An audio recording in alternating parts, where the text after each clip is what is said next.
Young and the Restless, spoilers, full. Welcome back to our channel, Y and R Family. Today is a beautiful day to talk about our favorite show, even though my heart is currently shattered into a million pieces.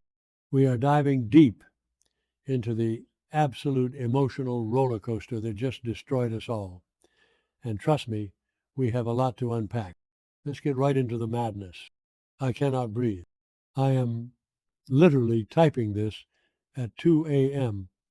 because I cannot sleep after watching that ending, and I am just staring at my wall trying to process what my eyes just witnessed. Are you kidding me? I mean, I am actually shaking right now. They actually did it.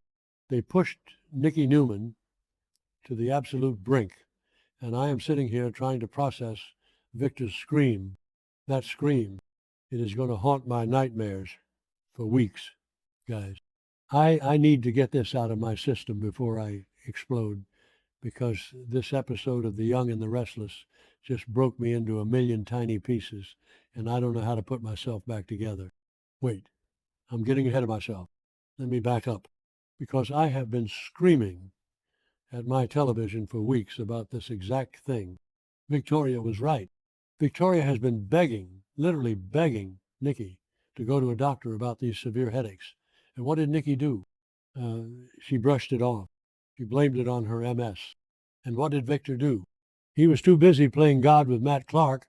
And don't even get me started on that absolute disaster of a storyline where he moved Sharon's abuser onto the ranch to notice his own wife was deteriorating right in front of his eyes. So when I saw Nikki finally collapse, I just lost my mind. I was yelling at the screen like a crazy person, and nobody was there. Nobody. She just passed out, and the camera lingered on her lifeless body on the floor, and I was just yelling, "Somebody walk in! Somebody help her!" But nobody did, because that's the tragic irony of it, right? The great Nikki Newman, surrounded by all this insane wealth and family and security staff, and she is completely alone when her body finally gives out. By the time Victor finally walked into that room, it was too late.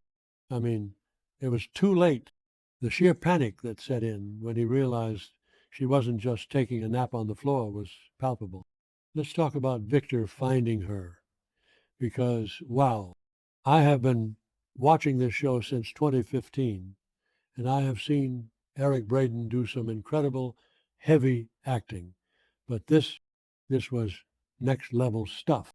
The sheer, unfiltered terror on Victor's face when he realized she wasn't breathing right, when he touched her and she didn't move, and then the scream, all caps, because I am still crying about it.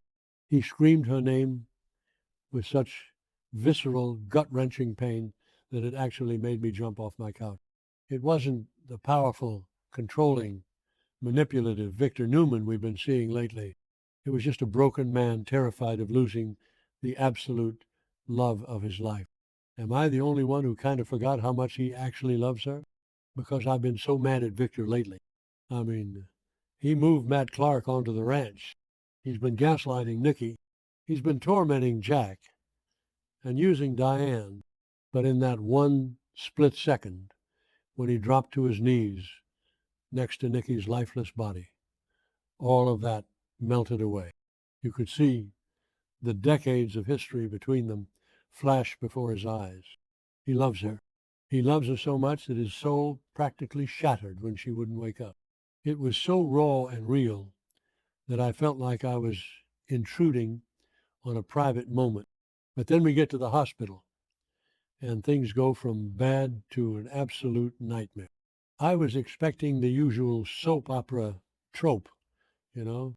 They rush her in, put a little plastic oxygen mask on her face. The doctor says she needs rest, and she flutters her eyelashes open by the next commercial break. Nope, not this time. They brought her in, completely unresponsive. The doctors are yelling, the monitors are screaming, that horrible flatline sound, and they start doing CPR. Real, aggressive, terrifying CPR. I was holding my breath the entire time. My hands were literally sweating. They were doing chest compressions, taking turns, shouting medical jargon, and Nikki just lay there like a broken doll. It was excruciating to watch. I mean, why do the writers torture us like this? Remember when they did something similar with Nick's accident recently and we thought we were losing him? Yeah, my nerves are completely shot from that and didn't work then to make me immune to this. But this is Nikki, the matriarch, the queen of Genoa City, seeing her lifeless while the doctors tried to literally force her heart to keep beating. It was just too much for my fragile fan heart to take, and it didn't work. The CPR did not work. The doctors just looked at each other with that grim, defeated expression, and my heart dropped straight into my stomach. They couldn't get a response. Now we are just sitting here waiting for a miracle, a literal miracle, because science and medicine are failing her right now, and the show is making it very clear that she is slipping away. I can't believe they are doing this to us. I really can't. Okay, back to the point, because I need to talk about the moment that actually pushed me over the edge and made me bawl my eyes out. Jack freaking Abbott shows up at the hospital. Now, I know some people are loving the recent Jack and Diane drama, but personally, I have been exhausted by it. Jack has been a mess, panicking over Patty Williams and Diane going missing, but seeing Jack walk into that waiting room changed everything. It shifted the entire energy of the show, because Jack and Victor are enemies. They have been trying to destroy each other for literally decades. Victor has been actively trying to ruin Jack's life right now, helping Diane betray him, doing all these horrible, manipulative things. But when Jack saw Victor completely broken, standing outside Nikki's hospital room, all of that hatred just vanished. It was gone in an instant. They didn't fight. They didn't exchange snarky remarks or throw punches like they usually do. They just looked at each other, and in that moment, they were just two men who are desperately, profoundly in love with the same woman. Because let's not forget, Jack's history with Nikki is deep. He loves her too, in his own unique way. And seeing these two titans of Genoa City, these lifelong rivals, put down their swords and just stand together in silent agony, hoping for her survival, it was television gold. I mean, it was beautiful. It was the kind of complex character dynamic that makes me love this soap opera so much. It also made me so incredibly mad at Diane. I'm sorry, but I am just fuming right now. Diane has been throwing a massive tantrum, vanishing, causing Jack to panic, all because she caught Jack and Nikki in a compromising position a while back when Nikki was just seeking comfort. And now look, Nikki is literally fighting for her life, hovering between life and death, and Diane's petty jealousy looks so incredibly stupid and childish right now. If Diane tries to make this about her when she finally reappears, I swear I am going to throw my remote at the TV.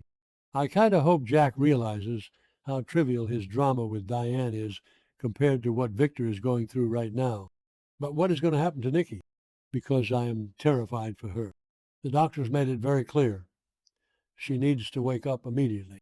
If she doesn't, the lack of oxygen, the complications with her MS, the sheer trauma to her system, she is going to face massive, massive difficulties. Are we talking permanent brain damage? Are we talking a coma for the next 6 months? I can't handle a long, drawn-out coma storyline right now. I really can't. We just went through so much heavy stuff with Mariah and Devin and Sally losing her baby. We need a break. But no, the writers are just twisting the knife. I know some fans in the forums are saying this is just a sweep stunt and she'll be fine by Friday. But I don't know, guys. The tone of this episode felt different. It felt heavy. It felt like there are going to be permanent consequences to this. And poor Nikki, she has been through so much over the years. The alcoholism, the MS flare-ups, the kidnappings, the constant drama with her kids. She doesn't deserve this. She deserves to be resting on a beach somewhere in Europe, not lying in a hospital bed, hooked up to a million machines while Victor and Jack cry over her. Actually, wait, maybe this is exactly what Victor needs to snap out of his villain era. He has been so awful lately, playing games with Matt Clark and Phyllis. Maybe almost losing Nikki is the cosmic slap in the face he needs to realize what actually matters. But knowing Victor, if Nikki doesn't wake up soon, he is going to go dark, darker than we've ever seen. He is going to blame everyone else.